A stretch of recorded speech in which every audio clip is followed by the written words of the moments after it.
Vous écoutez l'Armée des Ondes. Avouons donc au surplus que l'appartenance à sa patrie, la fidélité à sa culture, ce sont là pour le commun des hommes des engagements sacrés dont on ne se libère que par une monstrueuse perversion du cœur et de l'esprit, perversion qui s'appelle en bon français reniement, trahison. Nous sommes de la génération des vivants, vous êtes la dernière génération des morts. Qu'on le veuille ou qu'on ne le veuille pas, notre État français, nous l'aurons. Je vais t'obliger à collaborer avec moi à une œuvre extraordinaire. Les grands premiers ministres du 20e siècle, c'était Trudeau, c'était Mulroney, c'était Chrétien, c'était Paul Martin. J'ai déjà vu des faux culs, mais vous êtes une synthèse. C'est vrai qu'on a été battu, au fond par quoi? Par l'argent et des votes ethniques. Hey, lui, il sait ce qu'il veut. Il a pas la langue dans sa poche. Une nation forte. C'est une nation métissée. Come to withdraw my ass-licking cocksucker motherfucking son of a bitch! Canada is a country that was built by immigration. Mais va la fermer sa gueule!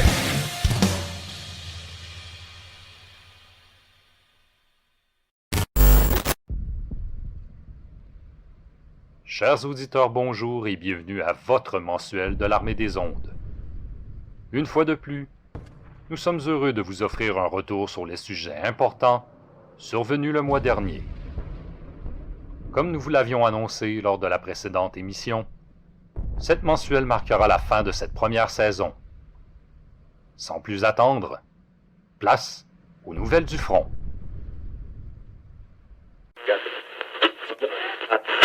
Atalante, a far-right group based in Quebec City. On comprend absolument rien. Quand tu parles, c'est comme des toilettes bouchées. Atalante Québec fait sentir sa présence. Ils se définissent comme une organisation politique identitaire. Leur slogan, « Exister, c'est combattre ceux qui me nient ». Eh ben, mes cadets, ça commence bien.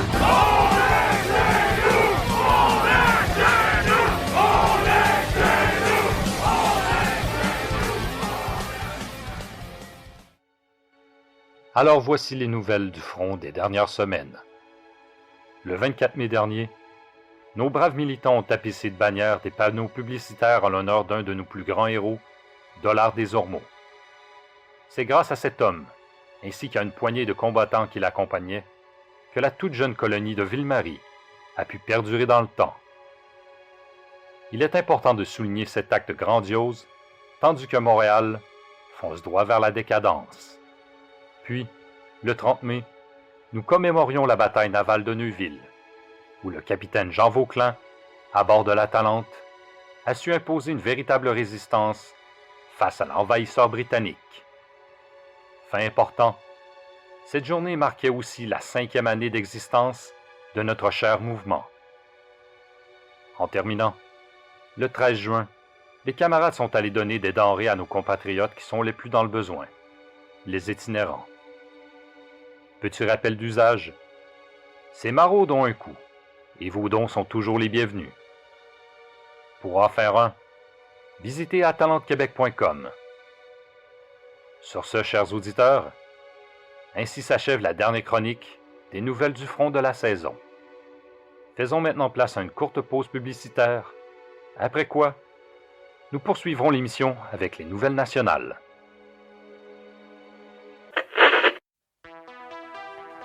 Le transhumanisme, c'est l'idée que l'on va rendre l'être humain plus performant en accroissant ses capacités. Mais c'est l'homme lui-même qui est modifié dans son fort intérieur physiquement. Et évidemment, on pense tout de suite à une sorte de fusion entre l'homme et la machine.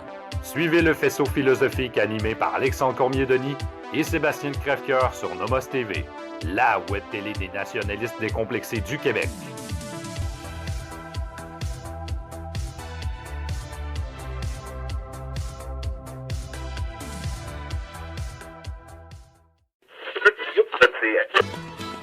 Moi, je suis un Canadien français. Si on choisit de s'écraser, si on choisit de s'allonger, le monde, ils vont s'essuyer les pieds sur nous autres. Puis les peuples qui meurent, ça meurt longtemps. Ils ont défriché ce pays-là dans le miséroir rongé par les fous, à manger du navet, des hivers d'été. Ils n'ont pas de leçon à recevoir de personne, surtout pas des Anglais d'Ottawa qui ont toujours écrasés. Ok, bienvenue chers auditeurs auditrices à ce 9e et dernier chapitre de l'acte 1 du sympathique segment national de la mensuelle militante de l'Armée des Ondes. Et oui, en mimétisme des hautes instances parlementaires, nous ferons relâche nous aussi pour la période estivale et serons de retour ravigorés et prêts en découdre de nouveau avec l'actualité dès que poindra les premières lueurs de septembre. Bien entendu, durant cette brève interruption de contenu, nous vous invitons à poursuivre votre périple de croissance personnelle en vous abreuvant des divers médias disponibles, tant formels qu'alternatifs, ainsi qu'à vous plonger sans retenue dans la pléiade infinie d'ouvrages de qualité disponibles. À cet effet, recommandation un peu biaisée, je vous l'accorde, mais tout de même forte à propos, les 2 premières et pertinentes parutions des éditions Tardivelles, soit Séparatisme, Doctrine constructive et Anthologie politique, trouvent aisément leur place dans cette catégorie et pourraient être à coup sûr d'agréables compagnons pour la chaude saison. Dans un autre ordre d'idée, comme mon introduction semble tanguer vers un léger mode promotion, je vous relance l'invitation à vous rendre sur la page Facebook de Saisir la Foudre pour vous procurer un magnifique exemplaire d'un des gilets exclusifs encore disponibles. Ce faisant, en plus de supporter le mouvement, il y a fort à parier que vous serez, à raison il va sans dire, la coqueluche des terrasses cet été en arborant fièrement vos affections politiques. En effet, tant qu'à combattre le monde moderne, aussi bien le faire avec panache et un rafraîchissement à la main. Sur ce, enchaînons avec les actualités, ce que je crois, vous êtes là pour. Retour sur le dernier épisode, je suis certain que vous vous rappelez du segment dans lequel je vous exposais la très peu subtile apparence de conflit d'intérêts de la part du ministre de l'Économie, M. Fitzgibbon, dans une kyrielle de dossiers. Oui? Bon, parfait. Et bien que le temps, assez bref dans ce cas-ci, ait confirmé la véracité de mon propos, je dois quand même faire mon mea culpa et revenir sur mes propos, car force est d'admettre que je me suis lamentablement fourvoyé dans ce que je croyais être l'aboutissement logique de cette histoire. Et oui, suite au rapport d'enquête de la commissaire à l'éthique et à la déontologie, contre toutes mes attentes, le premier ministre François Legault a récemment pris la décision de démettre ce dernier de ses fonctions ministérielles, et ce, à ma plus grande surprise, je dois l'avouer. Par contre, il fallait bien qu'il y ait une entourloupe, cela va de soi, M. Fitzgibbon conserve tout de même son poste de député, et pourra de nouveau aspirer à reprendre les rênes de son ministère dès que son gênant petit problème d'action sera résolu. En gros, il s'agit donc une fois de plus, aucun doute là-dessus, d'une sanction bonbon éphémère pour faire taire la presse et l'opinion publique. Tous ceux et celles qui participent à nos fréquentes et sans conteste plus que jamais nécessaires distributions de denrées alimentaires arrivent tous au même constat désolant. Il y a bel et bien une hausse vertigineuse de nos concitoyens en situation d'itinérance dans la grande région de Québec. Il est vrai que l'abandon temporaire du centre-ville, en raison de la pandémie, a accentué la visibilité de cette frange de la population. Il n'en demeure pas moins faux de croire, bien qu'ayant le dos large, qu'elle seule soit responsable de cette malheureuse impression. En effet, sur le terrain, la réalité nous rattrape et la poudre aux yeux lancée dans les médias par la classe politique s'estompe. L'échec du système est flagrant, les mailles du filet social sont rendues trop larges et les laissés pour compte se multiplient à une vitesse effrénée. Pourtant, rien n'est annoncé pour rectifier le tir. Il faut donc en déduire qu'en campagne électorale, tant provinciale que municipale, l'idée d'augmenter les budgets en santé mentale ainsi que l'aide à la population en général sont des promesses qui tapissent moins bien les pancartes que des projets utopiques, au coût gargantuesque, qui n'auront aucun doute là-dessus, comme résultante finale, que d'appauvrir davantage les électeurs. Il y a à juste titre un malaise grandissant au sein de la population avec le martèlement constant du sempiternel discours pro-immigration du maire de Québec, M. Régis Labombe. Il est essentiel ici de décrypter son discours du « il faut aller vers l'autre et découvrir d'autres cultures », car malgré des allures de jolis plaidoyers humanistes à la sauce du jour, la réalité derrière ces mots est beaucoup moins rose qu'il essaye de nous le faire croire. En effet, M. Labombe joue ici le jeu du grand patronat et souhaite importer une main-d'œuvre bon marché, et ce, selon ses propres dires, pour pallier aux besoins croissants, entre autres, dans le domaine de l'hôtellerie et de la restauration. Il est donc risible de réaliser que toute la solidarité sociale venant du maire est en fait orientée dans un but purement mercantile. Contrairement à ce que les ardents défenseurs de la mondialisation essaient de nous faire croire, le déclin de la langue française au Québec demeure un sujet d'inquiétude pour les Québécois. Pour preuve, 2 récents sondages menés indépendamment par le PQ et la CAQ, dans le cadre de la réforme de la loi 101, arrivent à la même conclusion, soit que plus d'une personne sur 2 trouve que les nouvelles mesures proposées sont justifiées et nécessaires pour assurer la pérennité de la langue. Fait on ne peut plus digne de mention, un pourcentage significatif des personnes sondées avance même que les mesures récemment proposées sont insuffisantes et souhaiteraient les voir plus draconiennes. Ces derniers, possiblement étiquetés d'extrémistes par les autres, ne sont pas dans le tort. Notre culture et notre spécificité francophone sont des valeurs sûres qui doivent impérativement être défendues bec et ongle, car ils tiennent le rôle d'étoile polaire dans le maelstrom assimilationniste dans lequel nous naviguons. Bien que subventionné à la hauteur de 6,5 millions de dollars par année, l'organisme de certification Aliments du Québec peine, pour ne pas dire en arrache, à prouver que les aliments portant ces logos, soit Aliments du Québec ou Aliments préparés au Québec, sont réellement issus de cultures et de producteurs locaux. En effet, avec seulement 3% des entreprises et 1,5% des produits qui ont été vérifiés durant la période de 2017 à 2020, il est difficile d'y voir là un contrôle strict et rigoureux de leurs adhérents. Et n'allez pas croire ici que je suis contre cette initiative d'étiquetage distinctif de nos merveilleux produits québécois, bien au contraire. Je suis le premier, et je vous invite d'ailleurs à en faire autant, à favoriser les produits portant le sceau bleu, et ce, même au détriment d'une économie potentielle sur un produit similaire. C'est donc pourquoi il est important, pour ne pas dire vital, que le collant apposé soit un gage fiable de la provenance réelle de l'article et non un bluff ayant pour but de berner le consommateur bien intentionné. C'est avec beaucoup de tristesse que nous apprenions ce mois-ci le décès du grand historien et efficace vulgarisateur de l'histoire du Québec, M. Jacques Lacourcière, dont le noble but fut tout au long de sa prolifique carrière de démontrer aux Québécois, je le cite, qu'ils ont une histoire aussi belle que celle de n'importe quel pays. Co-auteur du manuel pédagogique Canada-Québec, qui fut rien de moins que la porte d'entrée pour des milliers d'étudiants du secondaire à la passionnante histoire de nos provinces, il fut aussi l'auteur de l'incontournable Histoire populaire du Québec, répartie sur 5 tomes et écoulée à plus de 150 000 copies. Monsieur Lacourcière, impliqué dans divers médiums culturels, ne nous laisse pas uniquement une riche œuvre papier. En effet, son apport au domaine télévisuel est aussi fort digne de mention. Dans les années 70, il contribue au succès de la série Duplessis réalisée par Denis Arcand, en plus de lui-même crever l'écran, dans les années 90, avec la série Épopée en Amérique, une histoire populaire. C'est donc le cœur lourd que nous disons au revoir à ce grand homme, puisse à jamais son travail d'orfèvre continue de nous éclairer sur qui nous sommes comme peuple. Qui peut nier l'importance de l'apport à notre civilisation de la Grèce antique et de l'Empire romain? Personne, me direz-vous, a raison. Eh bien, vous faites fausse route.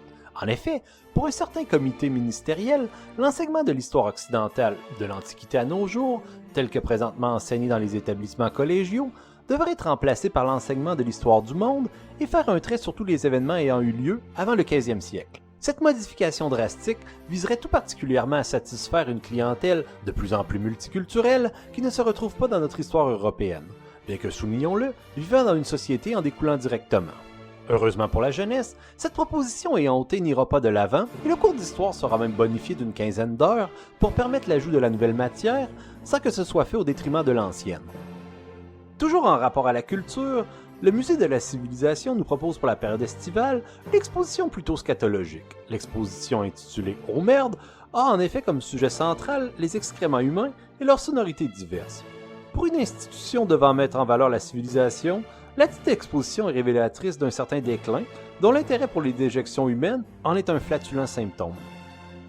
Le gouvernement, pour sa part, propose de créer des espaces bleus pour que les Québécois puissent admirer leurs grands héros historiques, ces personnages ayant fait avancer la civilisation et la culture au Québec. Vous avez naturellement à l'esprit Champlain, Frontenac, Hippolyte Lafontaine, Lévesque et autres. Non, la CAQ, elle a plutôt en tête Ginette Renault, Brûlé-Surin et d'autres athlètes ou artistes n'ayant tout au plus contribué qu'à plaire aux appétits de divertissement d'Homo Festivus. Merci camarade pour ton compte-rendu. Dans quelques instants, nous irons du côté des nouvelles internationales. Mais avant cela, rejoignons Diane et la météo.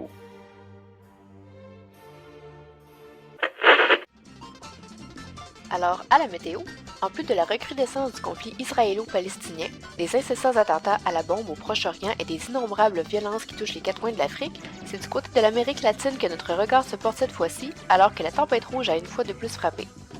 Le 23 mai dernier, le Parti communiste militarisé du Pérou, successeur de l'organisation maoïste terroriste Sentier Lumineux, a su briller lors de son passage à San Miguel del N en y massacrant 18 personnes. Les communistes péruviens ont laissé dans leur sillage 10 hommes, 6 femmes et 2 mineurs morts par balles, dont certains corps ont été retrouvés brûlés.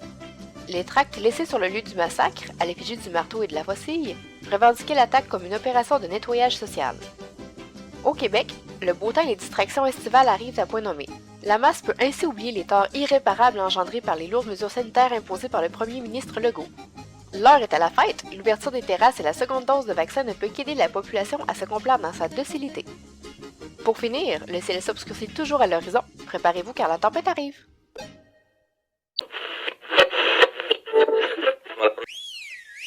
How dare you! You have stolen my dreams, my childhood. Silence, la vilaine! J'ai dit, il n'y a pas une culture française. Parce que moi, l'art français, je ne l'ai jamais vu. Tends-lui la main. Si je lui tends, ce sera au travers de la gueule. Bref, l'occasion de parler effectivement de la montée de l'extrême droite. Je suis parti, c'est vite, moi. Either you are with us or you are with the terrorists. What the fuck is that? Allahu Akbar! Et maintenant, les nouvelles internationales. Hongrie. Décidément, ces Hongrois portent leurs testicules. Lors du match de soccer amical contre l'Irlande en vue de l'Euro 2020, les joueurs magyars sont restés debout, contrairement aux Irlandais, qui eux se sont bêtement agenouillés en soutien au mouvement Black Lives Matter et plus généralement contre le racisme. En plus, les supporters hongrois se sont mis à siffler et à huer l'équipe adverse. Difficile de ne pas saluer une telle initiative, et c'est dans ces moments-là qu'on se dit qu'il y a des Européens qui ne se rendent pas.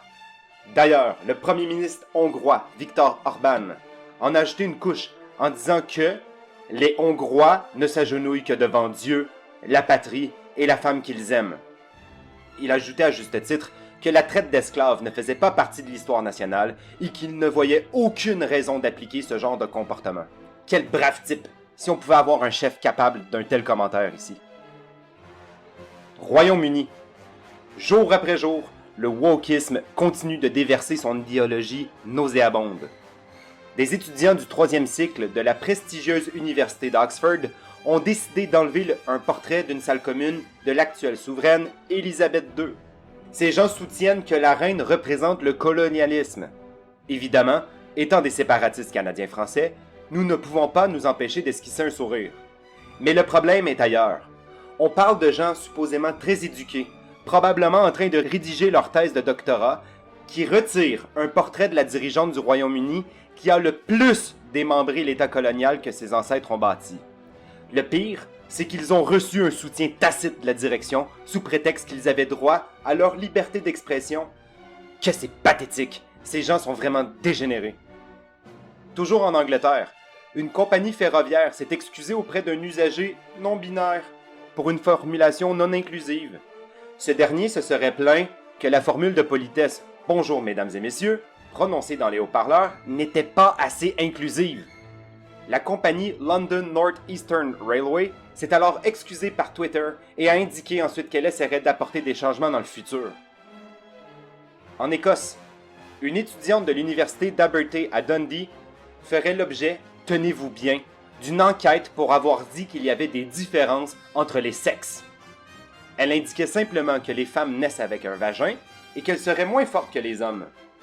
L'institution envisagerait d'appliquer des mesures disciplinaires pour ces commentaires jugés offensants et discriminatoires. Tout cet imbroglio est dû au fait que la jeune femme éprouvait un malaise avec l'idée que des femmes transgenres participent à des compétitions de MMA, ce qui logiquement leur donnerait un avantage face aux femmes normales. Il n'y a que se rappeler le combat de janvier 2020 entre Fox, un homme trans, qui a sévèrement battu. En fait, il a explosé son adversaire, Erika Newsom, dans l'octogone. Bref, espérons que cette étudiante tiendra son bout face aux hordes d'illuminés gauchistes. En France, fin mai, une procession de catholiques traditionnalistes a été attaquée par des militants antifascistes. La présente marche avait pour but de souligner les martyrs, dont des religieux, lâchement abattus par les communards de la semaine sanglante en mai 1871. C'est alors que la procession croisa d'autres manifestants, essentiellement des républicains de gauche radicale, qui eux étaient là pour la célébrer, la Commune. C'est alors que les gauchistes invectivèrent les catholiques et les braves antifas en profitèrent pour les agresser. Fait important, la procession était composée de gens plutôt âgés. D'ailleurs, il y eut 2 sexagénaires blessés. Encore un acte valeureux de la part des idiots utiles du système. Toujours dans l'Hexagone, le président Macron continue à clamer haut et fort sa volonté de poursuivre le grand remplacement. Dans un discours prononcé en Afrique du Sud, il aurait dit la même rengaine, à savoir que les jeunes Africains issus de l'immigration seraient une chance pour la France. On dirait que la cassette est défectueuse. Nous entendons cela depuis trop d'années, même de ses prédécesseurs. Il en a même profité pour vanter les mérites de Nelson Mandela, ce terroriste communiste anti-blanc. Au risque de se répéter, mais il faudra vraiment que cet homme soit chassé de l'Élysée aux prochaines élections. Fait cocasse en lien avec le président Macron, ce dernier a récemment été giflé lors d'un bain de foule par un genre d'anarcho-royaliste, c'est pas clair, qui a crié en même temps « Montjoie, Saint-Denis !» le célèbre cri de guerre des chevaliers français. comme quoi tout n'est pas perdu, même si cet homme purgera 4 mois de prison pour son geste. En Espagne, la déferlante migratoire continue son cours. En effet, à la mi-mai, plus de 6000 migrants sont débarqués à Ceuta, une enclave espagnole au Maroc, et ce, en une seule journée. Un record. Ces derniers seraient autant arrivés par voie maritime que terrestre en provenance du Maroc. Le chef du Parti populaire espagnol a demandé au gouvernement de régler la situation et coordonner le retour de ceux-ci avec le Maroc. L'exécutif semble avoir répondu à l'appel et a dépêché des renforts policiers dans la zone. Quelques jours après, le gouvernement aurait procédé à l'expulsion de 4000 d'entre eux. Étrangement, la situation semble s'être détériorée entre les deux pays qui pourtant avaient initialement prévu un accord quant à la gestion de ce problème. Au moins, l'Espagne aura relativement bien réagi, contrairement à bon nombre de pays européens. En Italie, dans la même veine, un navire ayant débarqué des migrants Sicile a été bloqué par les gardes-côtiers italiens.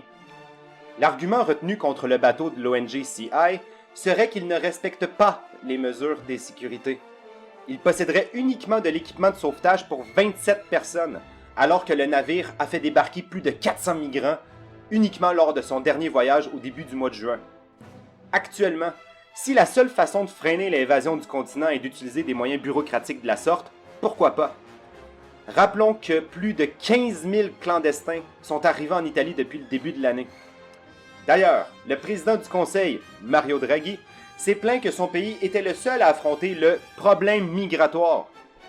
Même s'il reconnaît qu'il s'agit d'un problème, son unique geste est de se plaindre à Bruxelles pour avoir plus de moyens financiers, pour ainsi gérer la crise et ensuite mieux redistribuer les migrants dans toute l'Union européenne. Ajoutons que la Commission européenne tient à relancer la discussion avec la Libye, puisque l'Europe aurait encore besoin d'immigration. Souhaitons ardemment que les fonctionnaires maritimes persistent à appliquer un tel zèle dans la gestion migratoire. Danemark. Le pays s'est finalement doté d'une loi pour transférer, expulser, les demandeurs d'asile hors d'Europe. Nous avions évoqué lors de la précédente chronique que le gouvernement danois songeait à abonder en ce sens. Eh bien, il semble qu'il tienne promesse. L'idée serait de donner la gestion des demandes d'asile dans des pays tiers, notamment en Afrique. Comme nos amis de Nomos TV l'ont souligné, c'est toute une gauche qui gouverne le pays. Bravo pour la cohérence danoise. Chine. Dans le pays le plus peuplé au monde, le gouvernement chinois autorisera désormais les couples à avoir un 3e enfant. Cette mesure est appliquée pour relancer une démographie jugée comme stagnante et vieillissante. Mais bordel, ils sont 1,4 milliard et ils souhaitent augmenter la natalité. Il semble que l'actuel taux soit au plus bas depuis la fondation de la République en 1949. Toujours en Chine, le pays a adopté le 10 juin dernier une loi pour contrer les sanctions américaines et européennes.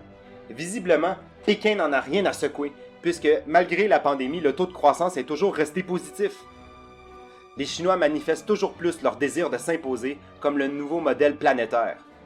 Sans tomber dans la sinophobie primaire, l'Occident devra attacher sa tuque avec de la broche, s'il veut être en état de rivaliser avec l'Empire du Milieu. Israël. Brève nouvelle. Benjamin Netanyahou a été chassé du pouvoir dimanche le 13 juin, après 12 ans au pouvoir. Sans prendre parti dans ce conflit qui dure depuis plus de 70 ans, difficile de ne pas penser à ces Palestiniens qui ont vu leur territoire se dérober petit à petit sur leurs yeux par les politiques de Netanyahou avec ses colonies illégales. Surtout que, depuis les violences des dernières semaines, le conflit s'est exporté par des manifestations qui ont souvent déraillé dans toutes les grandes villes occidentales, même chez nous, à Montréal. États-Unis. Plusieurs nouvelles en provenance du Sud.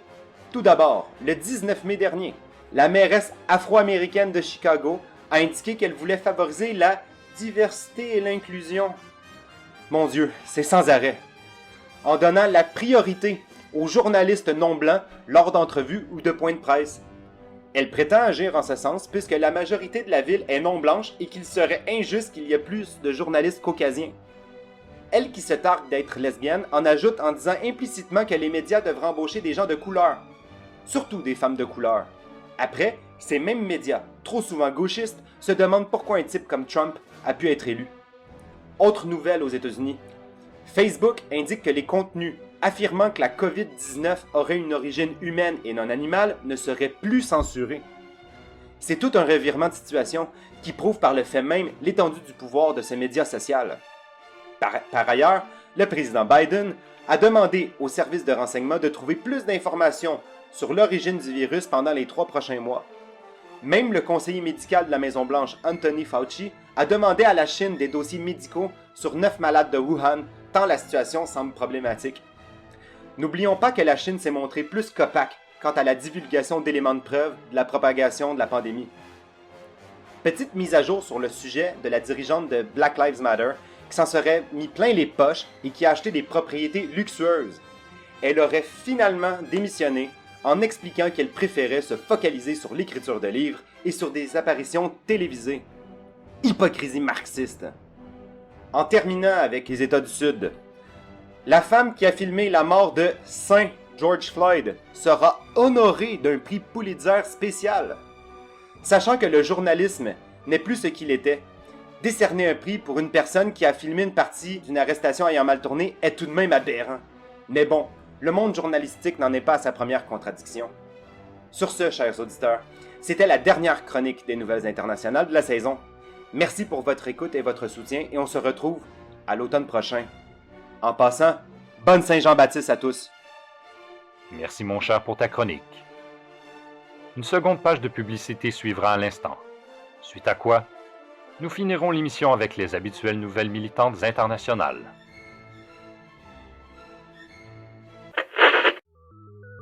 Is the love that's going to change the future of mankind.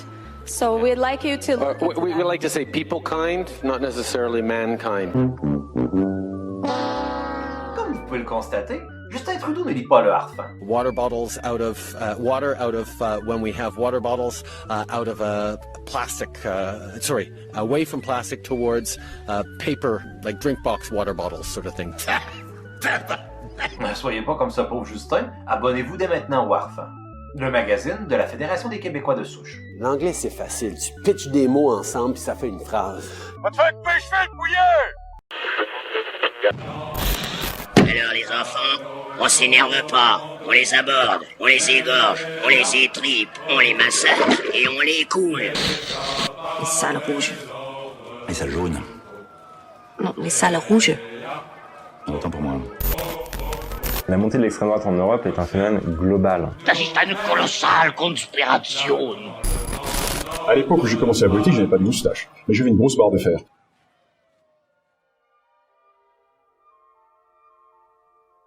Chronique mi-juin 2021. Bonjour fidèles auditeurs, spécialement à ceux qui se joignent à nous pour la première fois. Je vous remercie encore pour vos appuis et votre temps consacré à notre écoute. Vous êtes plus que notre salaire, vous êtes nos camarades d'esprit. Débutons d'abord en Italie, qui fut active de manière spectaculaire du côté de Casapound. D'abord, des panneaux publicitaires au mois de mai ont été déployés dans plus de 100 villes italiennes.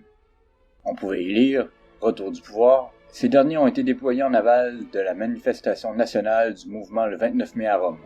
Ce slogan est une déclaration d'intention que l'Italie redevienne le phare civilisationnel occidental qu'il fut pendant des siècles et que cette nation est toujours capable de le faire. C'est l'occasion de rappeler au peuple italien qu'il est un grand peuple et de combattre ceux qui voudraient le réduire en ruine. Une petite mise à jour nous parvient. Casapound semble avoir obtenu une autre victoire sur le géant Facebook. Effectivement, la tortue romaine est soudainement de retour sur le média social. Roma est plus fort que la Californie. En Argentine, Núcleo Social Buenos Aires, pour commémorer la révolution de mai argentine, a effectué une distribution alimentaire dans un foyer défavorisé. Une activité pédagogique en a suivi. Rappel des faits. En 1810, du 18 mai au 25 mai, à Buenos Aires, les Argentins apprirent la nouvelle de la prise de la ville de Séville par les armées de Bonaparte, ainsi que l'occupation de l'Espagne par les troupes françaises, provoquant ces événements qui marquent le point de départ de la guerre d'indépendance de l'Argentine et la création de la junte gouvernementale en opposition au roi Ferdinand VII. En Espagne, du côté de guerre sociale, une distribution alimentaire massive a eu lieu dans leurs locaux de Madrid, où le peuple espagnol doit se battre contre la machine pour pouvoir survivre dans leur quotidien. Acernation a quant à eux tenu une soirée porte ouverte où les gens ont pu se rapprocher du mouvement, poser des questions, prendre un verre et discuter, Les rapprochements avec la population locale sont un ancrage important des mouvements nationalistes, et ces derniers le prouvent encore une fois en montrant leur aptitude à discuter avec les citoyens lambda du quartier où leurs locaux sont situés. En France, l'Alvarium est dans la mire des autorités françaises, eux qui sont présents pour leur peuple, jour et nuit la tête haute. Tout d'abord, des perquisitions par les chiens du système habillés de bleu pour un vol de drapeaux en province. Des patriotes qui volent des drapeaux. Ils ne savent vraiment plus quoi inventer dans l'Hexagone pour harceler les nationalistes, les amoureux de la nation et de la civilisation française. Par contre, dans les squats antifa et les zones de non-droit à majorité immigrée, les petits chiens peureux vêtus de bleu ne sont même plus en mesure de faire régner la sécurité ou suivre les ordres complaisants. Mais il y a plus. Le 15 juin, 3 membres de l'Alvarium sont mis en garde à vue pour violence aggravée. Il n'y aurait pas eu 1, pas 2, mais bien 7 antifas, alors que nos camarades n'étaient que 3. Dire que ceci ne serait qu'une comédie aurait le mérite d'être drôle, mais c'est une réalité. À 3 contre 7, si vous gagnez contre une horde d'excités d'extrême gauche, loin d'être l'idéal du mâle bêta, vous serez enfermé. C'est honteux la part de tout ce qui pourrait s'approcher de la liberté. Se défendre est un droit légitime, c'est même une obligation pour tout homme de famille qui se respecte. Toujours en France, pour vous laisser sur une note positive, le collectif Némésis multiplie les cellules partout à travers l'Hexagone. Ses actions nombreuses, ces femmes qui se dressent contre l'incompétence de l'État français, est une beauté sans nom et sans âge. Leur présidente Alice Cormier multiplie les débats publics, entre autres à l'émission Touche pas à mon poste, où elle défend bec et ongle telle une lionne dans l'arène contre les hyènes gauchistes à laquelle elle est confrontée. Je vous suggère de la suivre sur les réseaux sociaux mainstream et alternatifs, car il y a espoir pour les hommes et les femmes nationalistes d'Occident. Mais sans appui sociaux et financiers, leurs efforts seront vains et tout ça serait tragique. Mais eux et nous continuerons quand même, coûte que coûte, jusqu'à la victoire, attisés par la flamme qui nous habite. À vous, chers auditeurs, je vous dis merci de votre écoute, bonne Saint-Jean-Baptiste, et à la prochaine saison. Merci, cher ami, pour ton compte-rendu. Voilà qui met fin à cette 9e et dernière mensuelle. Bravant l'inconnu, notre jeune bande d'amateurs radiophoniques s'est aguerrie au fil des chroniques, tout au long de cette première saison. De la part de toute l'équipe, nous vous remercions d'avoir suivi assidûment notre humble travail. Comme toujours, nous terminerons l'émission en musique, avec cette fois-ci, nul autre que Jim Corcoran, et son grand succès, « Ton amour est trop lourd ». Pour finir, nous nous retrouverons dans quelques mois pour une nouvelle saison de la mensuelle de l'Armée des Ondes. D'ici là, nous vous souhaitons une bonne Saint-Jean-Baptiste. Et encore une fois, rendez-vous à la victoire!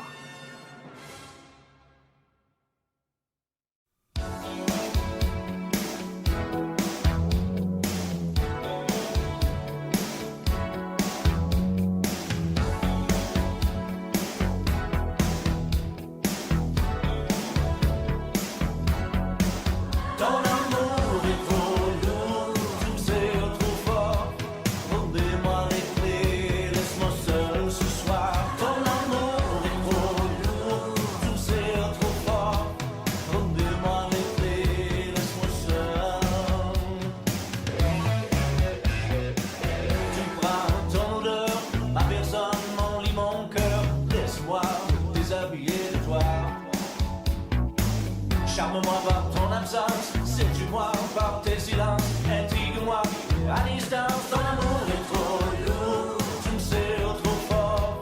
Remets-moi les clés, laisse-moi seul ce soir. Ton amour est trop lourd, tu me serres trop fort. Remets-moi les clés, laisse-moi seul.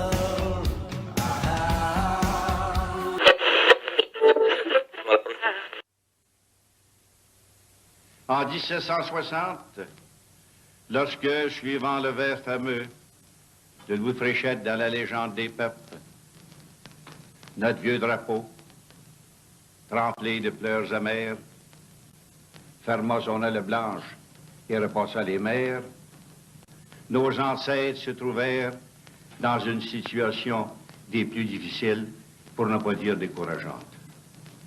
Seuls sur un immense territoire, entourés d'ennemis vigoureux et pas toujours loyaux, ils ont combattu et voulu combattre au prix de leur vie et des plus grands sacrifices pour garder à cette terre qu'ils avaient découverte, qu'ils avaient arrosé de leur sueur et de leur sang le caractère français que nos ancêtres ont voulu lui donner. Et d'année en année, les luttes se sont renouvelées. D'année en année, de différentes façons et sous différents théâtres, nos aïeux se sont battus, ont lutté. Ils ont lutté contre ceux qui voulaient nous assimiler. Ils ont lutté contre ceux qui voulaient considérer le peuple de Québec comme un peuple d'esclaves, incapable de se gouverner, comme un peuple de serviteurs. Ils ont lutté dans tous les champs de l'activité humaine. Et on se rappelle que ces conquêtes, que ces victoires n'ont pas été l'œuvre d'une journée, n'ont pas été la résultante d'une chance, n'ont pas été la conséquence d'abandon de la part des adversaires, mais ça a été la résultante de l'héroïsme, de la ténacité, du dévouement et du patriotisme.